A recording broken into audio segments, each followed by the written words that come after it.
मेरी मदद कर दीजिए, मैं बहुत भूखी हूँ, मुझे खाना खाना है साहब, प्लीज साहब मेरी मदद कर दीजिए।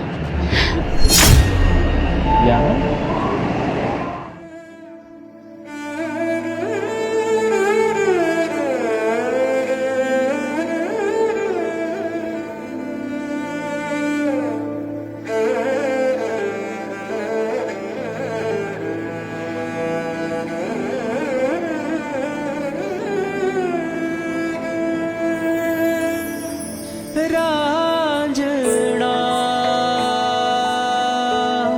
वे तेरे बिना। रोशनी, दानिश आप तुम यहाँ इस हालत में?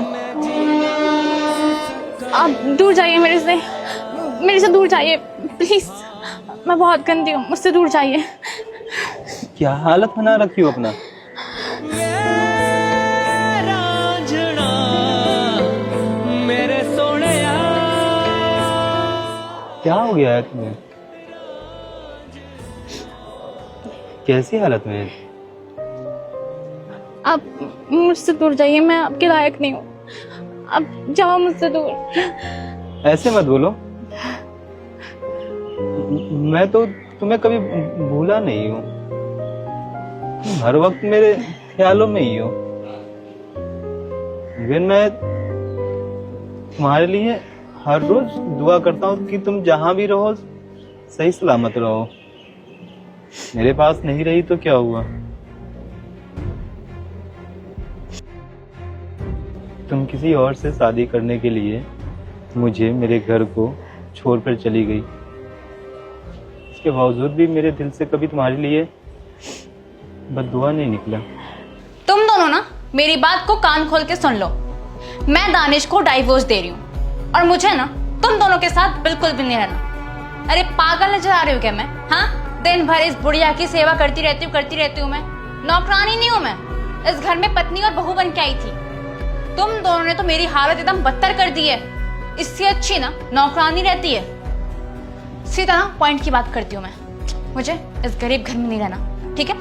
मैं एक पता नहीं कहाँ अमीर घर से आई हूँ, इस गरीब घर में मेरी किस्मत फूटी हुई है। लेकिन नहीं, अब ना मैं अपनी किस्मत को चमकाऊंगी। मेरा एक बॉयफ्रेंड है जिससे मैं बहुत प्यार करती हूँ और वो भी ना मुझसे बहुत प्यार करता है। और अब ना मेरी शादी उससे होने वाली है। मतलब ना मैं जा रही हूँ उससे शादी करने के लिए और डाइवोर्स पेपर भेज दूंगी मैं। उसके घर में ना रानी बन के रहूंगी मैं, रानी। 10-20 ना नौकर है, मेरे आगे पीछे सब घूमते रहेंगे। तुम लोग जैसे गरीब नहीं है वो, गिरे हुए। गाड़ियां हैं उनके पास बहुत सारी, कहीं जाना हो ना यूं ड्राइवर आते हैं गाड़ियां लेकर के। मुझे जैसी लाइफ चाहिए थी ना वो लाइफ ना मुझे मेरा बॉयफ्रेंड देगा, होने वाले husband. Okay, good bye my ex husband.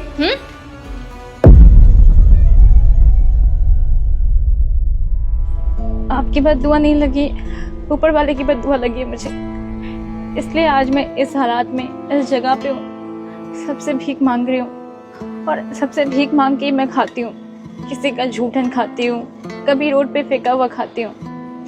मैं आपके लायक नहीं हूँ, मैं बहुत बुरी हूँ। मैंने जो गलती की थी ना उसकी मुझे ये सजा मिल रही है और मुझे मिलनी भी चाहिए सजा, क्योंकि मैं इसी लायक हूँ। आप जाइए यहाँ से। पर रोशनी, तुमने जिससे शादी की किया तो वो इंसान तो है। शादी? मेरी कभी भी शादी नहीं हुई किसी से, आपके अलावा मैंने कभी भी किसी से शादी नहीं की। जिसके लिए मैं आपको, आपके घर को छोड़ के भागी थी घर से, उसने मुझे छोड़ दिया। वो किसी और के साथ शादीशुदा था पहले से, उसने भी शादी कर ली थी। कह रहा था कि मैं कैरेक्टरलेस हूँ, वो मेरे साथ टाइम पास कर रहा था। बहुत गंदे गंदे इंजाम लगाए थे उसने मुझे। बीच रास्ते में छोड़ के चला गया। मैं उसको ये भी बोली कि मैं कमाने के लिए तैयार हूँ, मैं अपने घर से बहुत सारे पैसे लाने के लिए तैयार हूँ, मगर वो मुझे एक्सेप्ट नहीं किया। उसने मुझे पता नहीं कितनी गंदे गंदे गालियां दी, मुझे चरित्रहीन बोला, मुझे बोला कि तुम कितने लड़कों के साथ रही होगी, शादी के बाद जब तुम अपने पति को धोखा दे सकती हो तो मुझे क्यों नहीं। ये बात उसने सच कहा था, मगर मैं उसको धोखा नहीं देती। मैं उससे बहुत प्यार करती थी। मैं प्यार में पागल हो चुकी थी। बहुत गिड़गिड़ाई उसके सामने कि प्लीज मुझसे शादी कर लो, मेरे पास अब तुम्हारे अलावा कोई नहीं है। और सच में कोई नहीं था। मैं आपको छोड़ के आई थी, आपके घर वालों को इतनी बुरी तरह से बेइज्जत करके आई थी। किस चेहरे को लेकर के, किस मुंह को लेकर के मैं आपके घर जाती, आपको फोन करती, और माँ बाप के पास तो मैं वैसे भी नहीं जा सकती थी। उनको इन सब के बारे में सब कुछ मालूम चल चुका था। उन्होंने तो ये भी कह दिया था तू हमारे लिए मर चुकी है।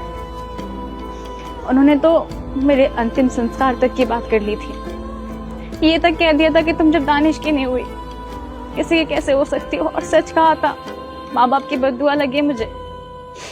सच कहते हैं लोग, माँ बाप की कभी बद्दुआ नहीं लेनी चाहिए। और उस इंसान की जो इंसान हमसे बहुत प्यार करता है, मुझे सबकी बद्दुआ लगी है, सिर्फ एक इंसान की वजह से। मुझे ना असल में हीरे की परख ही नहीं हुई कि मेरे लिए कौन सही है कौन गलत है। और मैं अपने घमंड में चली गई थी घर छोड़ करके। मैंने पता है एक चीज सोच लिया था कि मैं आपसे कभी भी नहीं मिलूंगी, कभी भी नहीं। मगर किस्मत देखिए मुझे आपसे मिला दिया। मुझे माफ कर दीजिए, मुझसे बहुत बड़ी गलती हो गई है। मैंने आप जैसे अच्छे इंसान की कदर नहीं की। मुझे प्लीज माफ कर दीजिए और मुझसे बहुत दूर चले जाइए। मैं आपके लायक नहीं हूँ, बहुत दूर चले जाइए। मैं यही सब डिजर्व करती हूँ, मैं इसी के लायक हूँ। जाइए आप यहाँ से, और हो सके ना तो मुझे माफ कर देना आप। मैं बहुत बहुत बड़ी गुनहगार हूँ आपकी।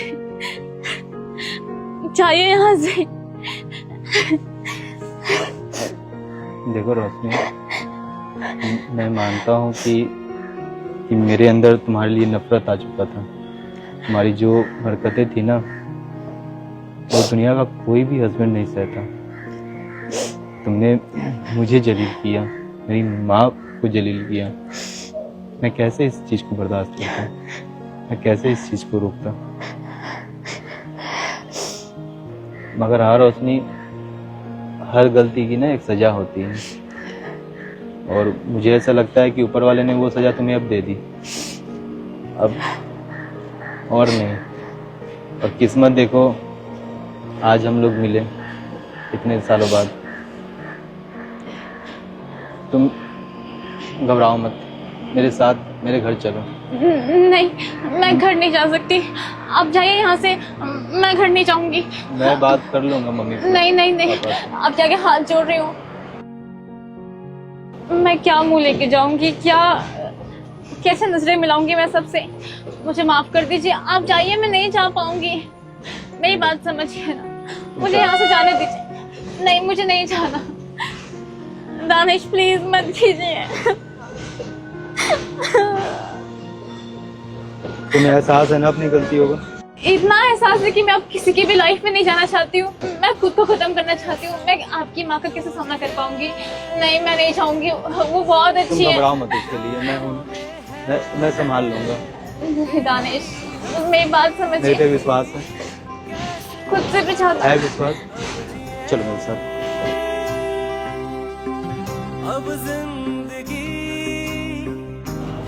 हेलो, हाँ मैं आज नहीं आ पाऊंगा। आज का जो भी मीटिंग है वो कैंसिल कर दो। हाँ, मीटिंग से भी ज़्यादा इम्पोर्टेंट है।